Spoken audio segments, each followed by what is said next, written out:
Hey guys, this is Mrs. Rutherford. I'm going to go over solving systems of equations. There are three different ways to solve systems of equations.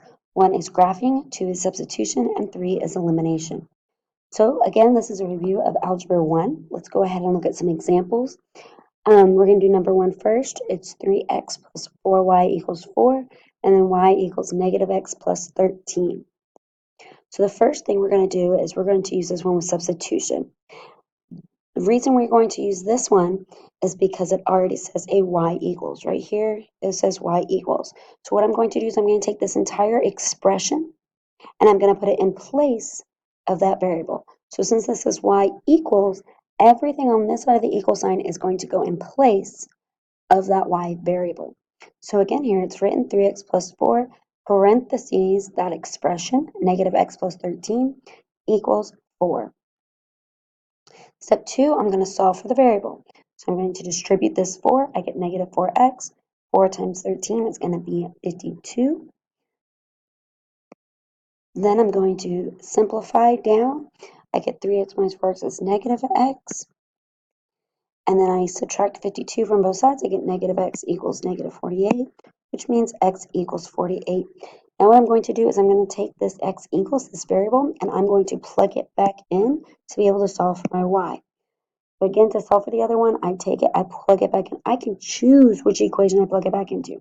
I can either plug it into the top one, 3x plus 4y equals 4, or I can plug it into the bottom one, y equals negative x plus 13. I think it is going to be easier to go ahead and plug it into the bottom one. So I have y equals negative, because it says negative, and then it says x. So in parentheses, I put what value I have for x, which is 48. I get y equals negative 48 plus 13. Y equals negative 35. So real quick, I'm going to check it with my first equation at the top. 3 times my x value plus 4, this is 4, times my y value, which I got is negative 35, and it says equals 4. I go ahead and solve it. That is correct. 4 equals 4. That works. Make sure you always put it in the correct format. It's going to be your x value and then your y value as a coordinate point. X value is 48, comma, y value is negative 35. Okay, so let's go ahead and let's look at the next problem. The next problem we're going to do is right here. It's going to be x minus 3y equals negative 8, and 4x equals 8y minus 56. Again, it says to use substitution. Well, the issue on this one is we don't have an x equals or a y equals. So there's two different ways we could do it. We can either move this over and make it say x equals negative 8 plus 3y, or this has 4x, so we can just divide it all by 4 and get x equals 2y minus 12. Either way, we're getting one variable by itself. I decided to go ahead and do the top, so it says x equals. Now what I'm going to do is I'm going to take this entire expression and I'm going to substitute it in for this value of x. So I have 4 parentheses negative 8 plus 3y, parentheses, sorry about that email popping up. Okay, so now I'm going to distribute and solve for my y variable. So distribute 4 times negative 8 and distribute 4 times 3y. Then go ahead and move your constants over to both sides. Move all your y's over to one side, divide by 4, and you get y equals negative 6. Then I'm going to take this negative 6, I'm going to plug it in for y. I get to choose which equation. I can plug it into the first one, which was x minus 3y equals negative 8, or I can plug it into 4x equals 8y plus 56. That is your choice.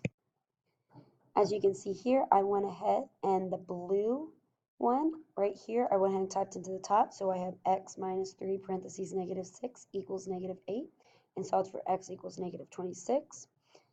And then I use the bottom one to go ahead and check for it, and I get 4 times my x value of negative 26 equals 8 times my y value of negative 6 minus 56, and I get negative 104 equals negative 104. So my coordinate point is negative 26 minus 6. Okay, so now what we're going to do is we're going to review over elimination. So here's my first problem. 4x plus 3y equals negative 13, and a negative x plus y equals 5. So the first step I'm going to do is I'm going to make sure an x and a y equals c. Make sure they're all lined up correctly. If they are not lined up correctly, you have to move them. Okay? It will not work if it is not lined up correctly. So I always say x's, y's, equal sign, and constant. Make sure they are lined up correctly. Next, you're going to make either the x or the y have the same coefficient but different signs. This makes the variable get eliminated. If we make sure they are the same coefficient, but different signs, when you add the equations, that will make your variable disappear. So here, this has a 4, so I needed this x to have a 4. So I have to multiply everything inside here, this entire equation by 4, including the constant. So I get 4 times negative x will give me negative 4x, 4 times y gives me 4y, and 4 times 5 gives me 20. So now what I'm going to do is I'm going to take my other problem and I move it down here. I'm going to add these together. Negative 4x plus 4x gives me 0x, 4y plus 3y gives me 7y, 20 plus negative 13 gives me 7. So now my equation, well, before I skip ahead, what I did is I added the equations together to eliminate one of the variables. So now I'm going to go ahead and figure out what y is by dividing both sides by 7. The last step is you're going to find the other variable by plugging it back in. So whether you decide to do elimination or substitution, you're always going to find one variable and then use that variable to plug it back into an original equation to be able to get your second variable. So here I have y equals 1. Decided to plug it back into this y. So I get negative x plus my 1 value equals 5. Solve for x and we get x equals negative 4. So again, I'm going to check it by plugging it into the other equation. So I get 4, my x value of negative 4 plus 3 times my y value of 1 equals negative 13. Negative 13 equals negative 13. Check. So then I write my coordinate point, which is again x comma y, and that is my correct answer. Your answer has to be written as a coordinate point or else it is going to be incorrect. You will get points taken off. Okay, here this is again, we're going to do the other problem for elimination. 8x minus 10y equals negative 22 and 3x plus y equals 6. Right now I want you to pause the video and I want you to try this problem on your own and see if you can do it and solve it by doing elimination. Remember, your correct answer needs to be written in coordinate point. Okay, well here's it all worked out. What I did is I multiplied the whole bottom equation by 10, so that way I would get my 10y. So I have my first equation stay the same. My second equation I multiplied by 10. I eliminated the y values by adding those together. Again, I made sure that they had the same coefficient and different signs. That eliminated my y value, which gives me my x. I went ahead and plugged my x back into the second equation right over here. And I get 3 times 1 plus y equals 6. Gives me my y value of 3. I plugged it into my other equation to check it, which it works out. So my coordinate point is going to be 1, 3. Again, go ahead and try to stop this video, pause it, and try these two on your own. It says you can choose whether to do substitution or elimination. That is your choice. Oops, something weird happened. What happened? All your variables disappeared. Well, if that is the case, when you get a different color, when you get over here, now it doesn't want to work. You get over here, if you get 18 equals 18, that is a true statement. Therefore, your answer is called infinite solutions. You could maybe have 3 equals 3, negative 5 equals negative 5, as long as it is the same on both sides with no variables. You have no variables. X doesn't equal number, Y doesn't equal number because you don't have an X or Y. Then it's going to be infinite solutions. You could have solved it the other way and you still get 0 variables, no variables, but it is a true statement, 0 equals 0, so it's infinite solutions.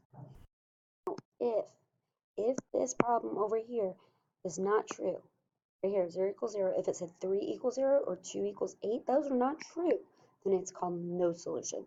Make sure you have that written down in your notes.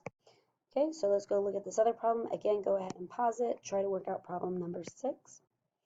Okay, here's the answer for number 6. I went ahead and multiplied this by -3, so that way my y's would cancel out, and I get x equals 0. That is not infinite solutions. That is not no solution. That is a solution. 0 is a value. My x is 0. So now what I have to do is I have to take that value, plug it back in, and figure out what my y is. Do not be afraid of fractions. Okay, I know you might not have had fractions in your other classes. You will get fractional answers in this classroom. Do not make it a decimal. Do not make it a mixed number. It stays an improper number. And then go ahead and write it as your coordinate point, and that is going to be your answer. If you solved it the other way using elimination, but you decided to eliminate the x instead of y, that is perfectly fine. You just find your y value first, which is going to be a fraction. Then you're going to take your fraction, plug it back in, work it out, you get x equals 0. Either one is fine. Again, make sure you do have your coordinate point as your answer. Do not get scared of those fractions. You have to work with fractions. Do not make them a decimal. Okay, that is it for the video. This is Mrs. Rutherford signing off.